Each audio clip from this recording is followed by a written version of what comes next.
السلام علیکم ورحمۃ اللہ وبرکاتہ۔ جیسا کہ آپ کے علم میں ہے کہ جسٹس فائز عیسیٰ نے ایک فیصلہ دیا ہے اور اس فیصلے پر تمام مسلمان سراپا احتجاج ہیں۔ وہ فیصلہ کیا ہے اور اس فیصلے میں ایسی کیا خرابیاں ہیں جس کی وجہ سے تمام مسلمان اس پر تنقید کر رہے ہیں اور احتجاج کر رہے ہیں؟ اس کے بارے میں مفتی تقی عثمانی دامت برکاتہم العالیہ نے محترم جناب ڈاکٹر عمیر محمود صدیقی، جو کہ رکن اسلامی نظریاتی کونسل پاکستان ہے، ان کو ایک تحریری جواب دیا ہے۔ وہ تحریری جواب میں آپ کو پڑھ کر سناتا ہوں کہ اس فیصلے میں کیا ہے اور کیا خرابیاں ہے اس فیصلے میں۔ ساری بات آپ کے سامنے واضح ہو جائے گی، تو اس کو آپ غور سے سنیں، دیگر لوگوں کے ساتھ بھی شیئر کریں۔ یہ بہت اہم ہے، ضروری ہے، تاکہ آپ کو اس فیصلے کے بارے میں پتہ ہو اور اس فیصلے پر مسلمان کیوں احتجاج کر رہے ہیں اس کے بارے میں بھی آپ کو علم ہو۔ تو میں آپ کو وہ ساری باتیں پڑھ کر سناتا ہوں، تو آپ سنیں۔ تحریر میں یہ موجود ہے، لیکن میں نے سوچا کہ میں وائس میں آپ حضرات کو بتا دوں، تاکہ جو لوگ اس سے بے خبر ہیں یا جن کو پڑھنا نہیں آتا یا جن کو پڑھنے میں مسئلہ ہے، ان کو اس کے بارے میں پتہ چل جائے۔ تو وہ فرماتے ہیں کہ السلام علیکم ورحمۃ اللہ وبرکاتہ۔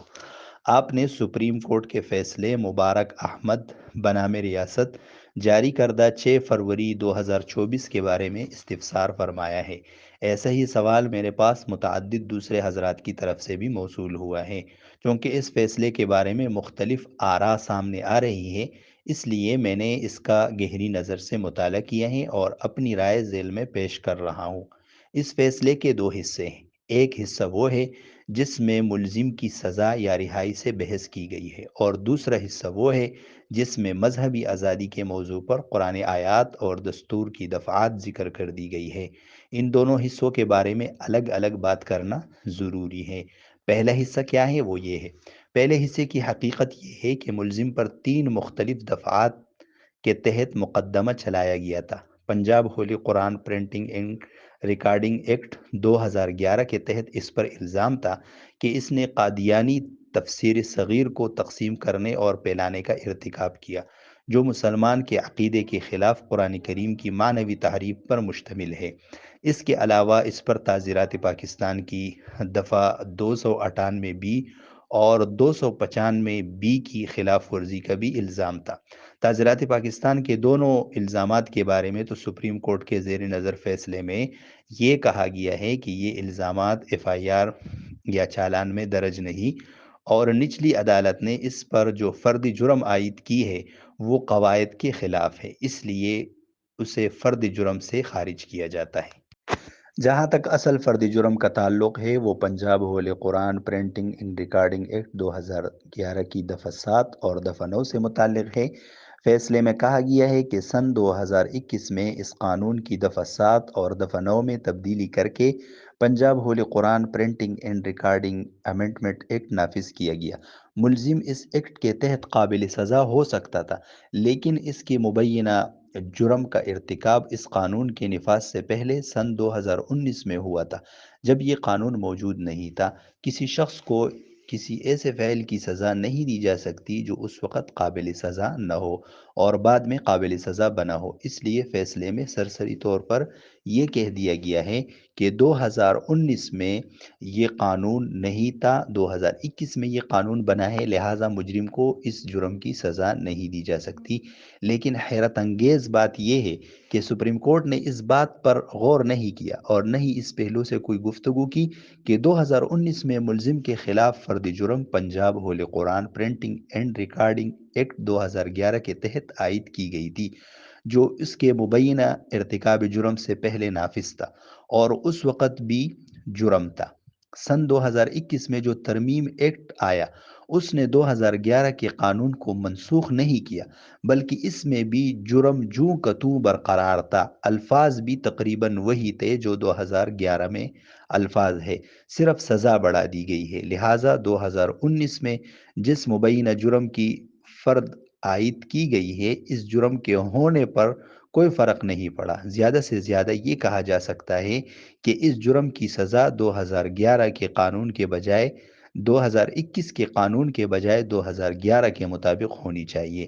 تفسیر صغیر مرزا بشیر الدین محمود کی تالیف ہے، جس کے ٹائٹل پر معاذ اللہ خلیفۃ المسیح الثانی رضی اللہ عنہ لکھا گیا ہے۔ اس نے سورہ بقرہ کے شروع ہی میں وبالآخرۃ ہم یوقنون میں آخرت کا ترجمہ یہ کیا ہے، اور آئندہ ہونے والی موعود مسیح پر بھی یقین رکھیں، چونکہ ان کے نزدیک مرزائی غلام احمد قادیانی مسیح موعود ہے، اس لیے انہوں نے قرآن کریم کی شروع میں ہی تحریف کر کے اپنے غلط عقیدے کا اظہار کیا ہے۔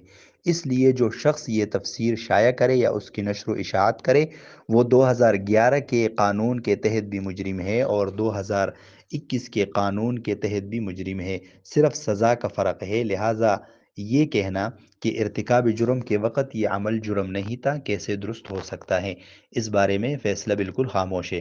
عجیب بات یہ ہے کہ 2011 کے قانون کو یکسر نظر انداز کر کے، جس میں سزا کم سے کم 3 سال اور زیادہ سے زیادہ سزا 7 سال تھی، 2021 کے بارے میں تو یہ کہہ دیا گیا کہ 2019 میں یہ کوئی جرم نہیں تھا، لیکن متبادل کے طور پر تعزیرات پاکستان کی ایک ترمیمی بل 1932 کا امکان ظاہر کیا گیا، جس کی سزا 6 مہینے تھی، اور اس پر کوئی چارج ہی نہیں تھا، چونکہ ملزم 1 سال گزار چکا تھا، اس لیے اسے ضمانت پر رہا کر دیا گیا۔ یہ ساری دوسرا حصہ، ہم نے کہا تھا کہ اس میں 2 حصے ہیں۔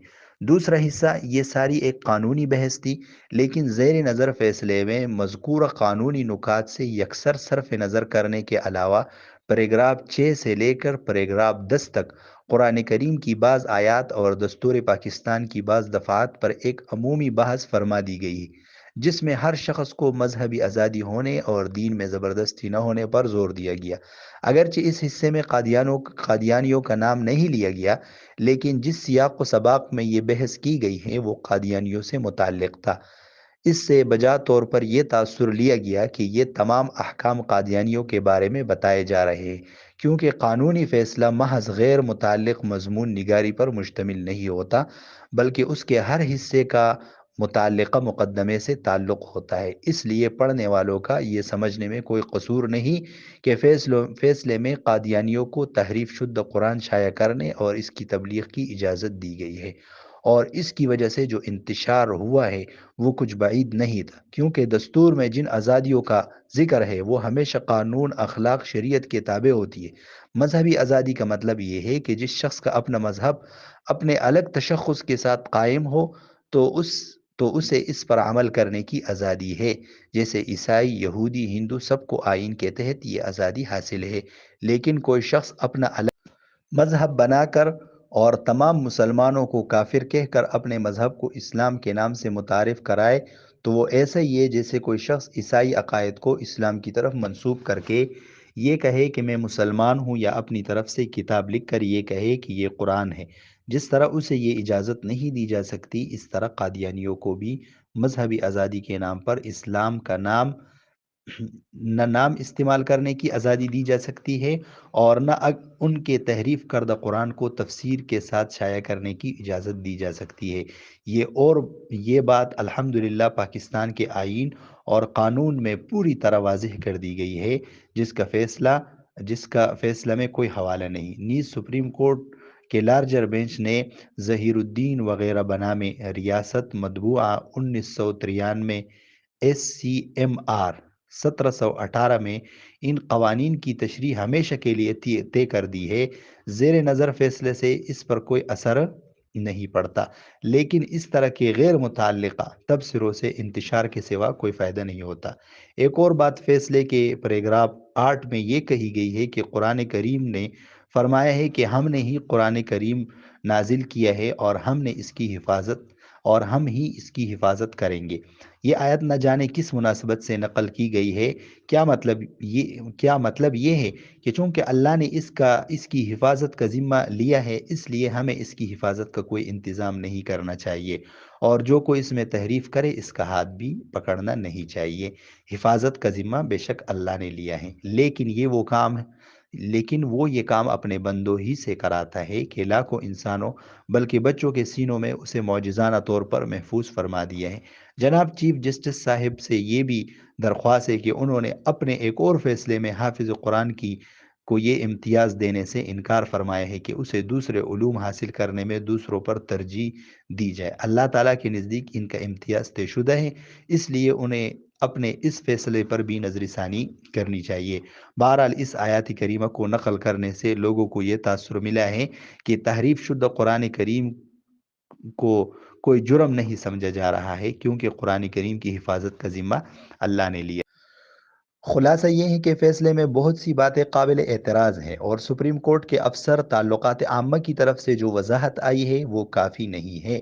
ہماری رائے میں سپریم کورٹ کو اس فیصلے پر نظر ثانی کرنی چاہیے اور ملزم کو رہا کرنے کے سلسلے میں اوپر جو نکات عرض کیے گئے ہیں ان پر اثر نو غور کرنا چاہیے، اور پیراگراف 6 سے پیراگراف 10 تک اس مقدمے سے جو غیر ضروری بحث کی گئی ہے اسے حذف کرنا چاہیے، تاکہ کوئی غلط فہمی پیدا نہ ہو۔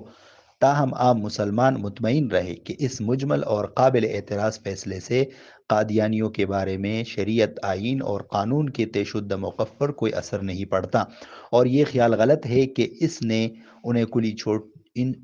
انہیں کلی چھوٹ مل گئی ہے، لہٰذا کسی انتشار میں مبتلا ہونے کی کوئی ضرورت نہیں ہے۔